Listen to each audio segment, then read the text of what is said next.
Global star Ram Charan హీరోగా, జాన్వీ కపూర్ హీరోయిన్గా, దర్శకుడు బుచ్చిబాబు సానా తెరకెక్కిస్తున్న భారీ చిత్రం గురించి తెలిసిందే.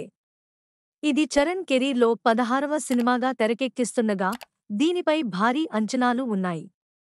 ఇక షూటింగ్ అంతా ఫుల్ స్వింగ్లో జరుగుతుంది. ఈ సినిమాని దర్శకుడు బుచ్చిబాబు ఒక సాలిడ్ స్పోర్ట్స్ డ్రామాగా తెరకెక్కిస్తున్నారని తెలిసిందే. అయితే ఇదివరకు పలు రూమర్స్ ఈ సినిమా ఆట మీద యాట మీద అంటూ రూమర్స్ వచ్చాయి. కానీ ఇప్పుడు ఈ సినిమాపై క్రేజీ లీక్ బయటికి వచ్చింది. ఈ సినిమా సినిమాటోగ్రఫీ అందిస్తున్న రత్నవేలు షూటింగ్ పై అప్డేట్ ఇస్తూ పవర్ క్రికెట్ అంటూ ఒక లైన్ కూడా ఇవ్వడం జరిగింది.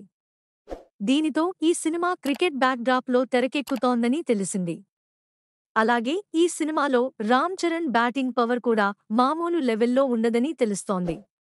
కొడితే బాల్ ఎక్కడికో వెళ్లి పడాల్సిందేనట. అంతటి పవర్ ఉన్న బ్యాట్స్మెన్లా కనిపిస్తాడట. ఇలాంటి సీన్ ఒకటి ఆల్రెడీ షూట్ చేసినట్టు కూడా తెలుస్తోంది. మరి చూడాలి ఈ క్రేజీ ప్రాజెక్ట్ ఎలా ట్రీట్ చేస్తుందనేది.